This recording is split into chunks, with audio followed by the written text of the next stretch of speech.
नमस्कार दोस्तों, मैं हूं डॉक्टर अभिषेक। आपका एक बार फिर से स्वागत करता हूं अपने होम्योपैथिक यूट्यूब चैनल पे। दोस्तों, आज हम बात कर रहे हैं पाइल्स के बारे में।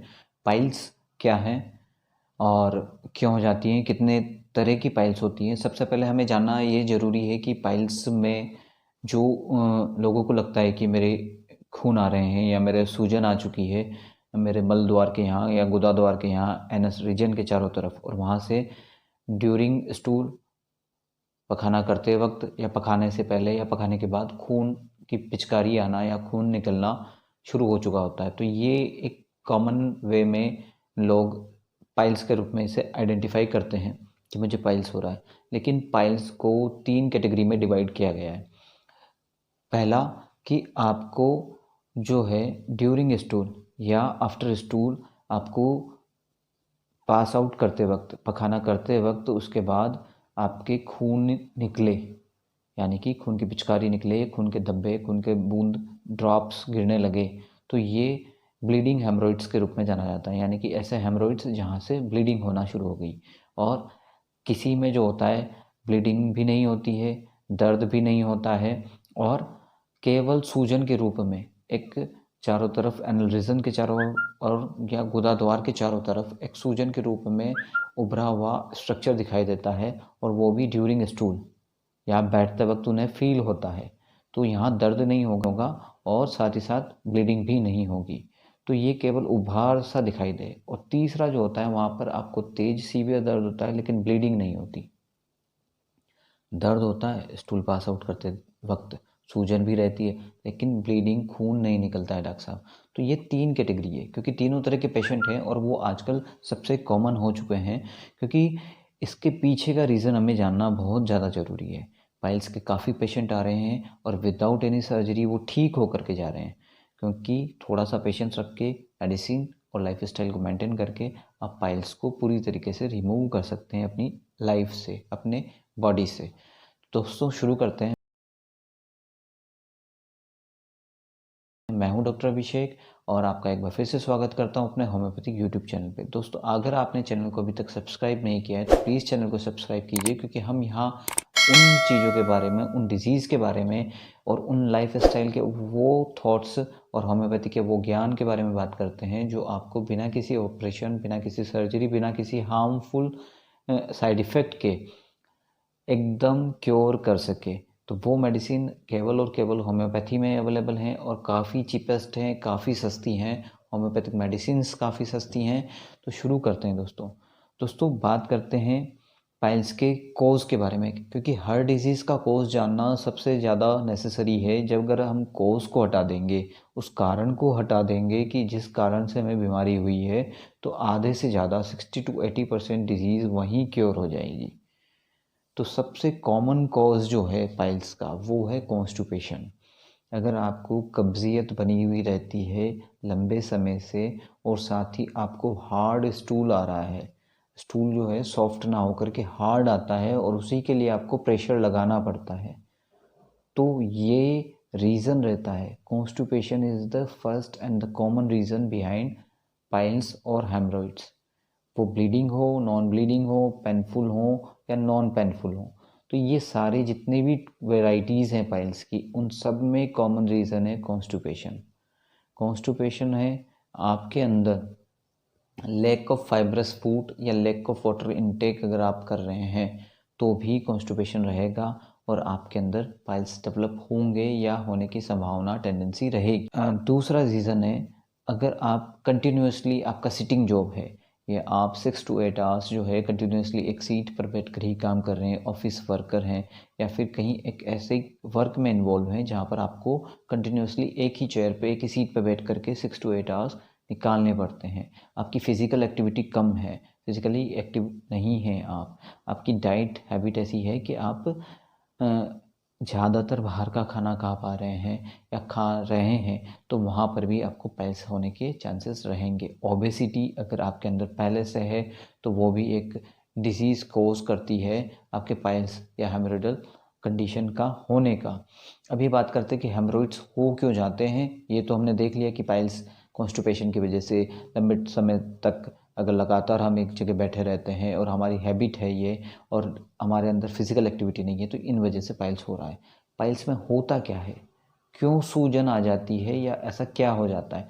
तो दोस्तों पाइल्स के अंदर जो हेमरोइडल वेन्स होती हैं, जो एनल या मलद्वार होता है उसके चारों तरफ जो हेमरोइडल वेन होती हैं, जहाँ से गंदा खून हमारे हार्ट की तरफ आता है, पूरी बॉडी से जैसे ही हार्ट की तरफ आता है तो वो गंदा खून, वैसे ही वेन्स एक एनल रीजन के चारों होती हैं, उसे हेमरोइडल वेन कहा जाता है।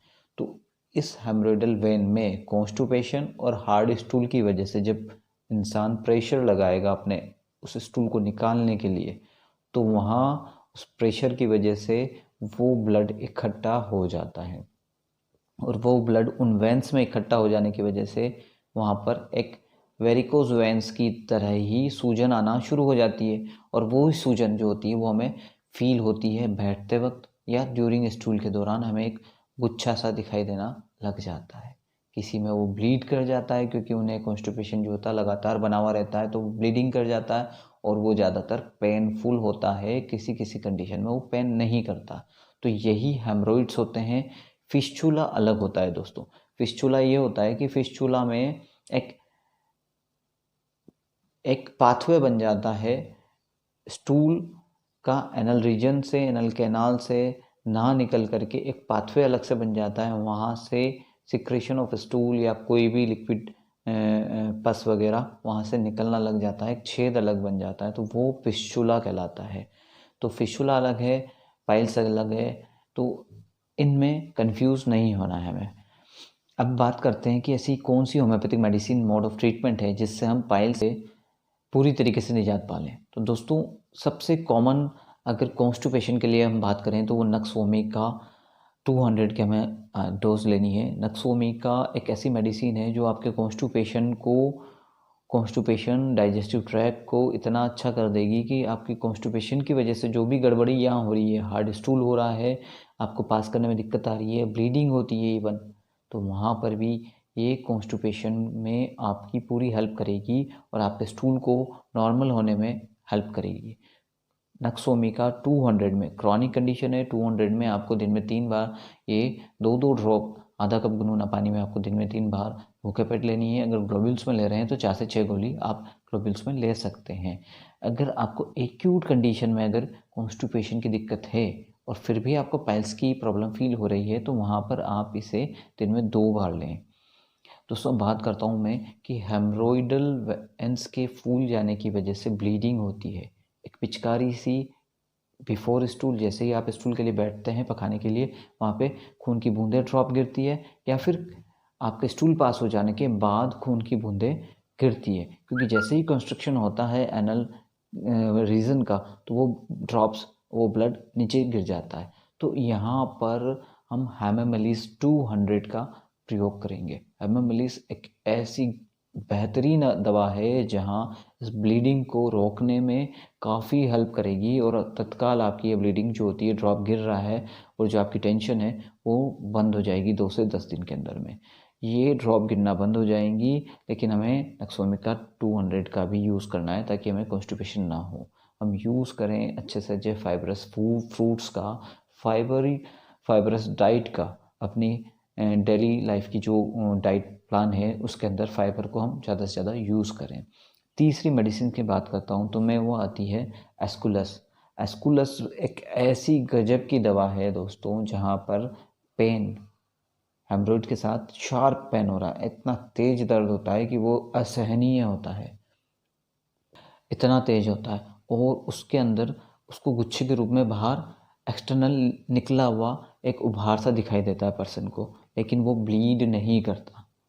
एस्कुलस की यही एक खासियत है कि उभरा हुआ दिखाई देगा, तेज दर्द होगा, वो स्टूल भी पास नहीं करता। इवन यहाँ तक है कि वो स्टूल पास नहीं करने जाता है, उसको हार्ड स्टूल आता है और बहुत तेज दर्द होता है, लेकिन ब्लीडिंग नहीं होती है, उभार बहुत ज़्यादा रहेगा। तो वहाँ एस्कुलस 200 दिन में 4 बार यूज़ करनी है। और आपको टब बाथ, आपको एक वार्म वाटर में अपने एनल रीजन को सेक भी देना है, ताकि आपकी कॉन्स्टिपेशन, जहाँ एनल हेमरोइडल वैन स्वेलिंग आ चुकी है, उसकी स्वेलिंग में आपको जल्द से जल्द आराम मिले। चौथी और एक बहुत ही बेहतरीन दवा है एलोसार्कोटिना। एलो बहुत ही कम लोग जानते हैं कि एलो सार्कोटीना का पेशेंट जो होता है वो उसमें उभार जो होता है केवल वही रहता है, यानी कि हेमोरेडियल वेन स्वेलिंग रहती है, नो पेन नो ब्लीडिंग, कुछ भी नहीं है, बस स्वेलिंग सी दिखाई दे तो वहाँ एलो सार्कोटीना 200 की पोटेंसी में दिन में 4 बार यूज़ करना है, आधा कप गुनगुना पानी में 2 ड्रॉप, और अगर आप यूज़ करें ग्लोब्यूल्स के रूप में तो 4 से 6 गोली को दिन में 4 बार यूज़ करना है। देखिए ये वो मेडिसिन है जो आपको पाइल्स हेमरोइड्स को बिना किसी ऑपरेशन के पूरी तरीके से क्योर करेगी, आपके डाइजेस्टिव ट्रैक को अच्छा करेगी, आपकी कॉन्स्टिपेशन की कंप्लेंट को हमेशा के लिए ख़त्म करेगी। लेकिन प्लीज़ इसे 2 से ढाई महीने तक यूज़ कीजिए, जब तक आपकी सारी प्रॉब्लम डिसअपीयर ना हो जाए और आप पूरी तरीके से हेल्दी ना हो जाए। अगर आपका कोई कमेंट बॉक्स में कोई क्वेश्चन है तो प्लीज़ मुझसे कमेंट बॉक्स में क्वेश्चन पुट अप कर सकते हैं। और आपको अगर ये वीडियो कैसा लगा मुझे कमेंट्स करके बताइएगा। अगर आपने चैनल अभी तक सब्सक्राइब नहीं किया तो प्लीज़ चैनल को सब्सक्राइब कीजिए। Thank you.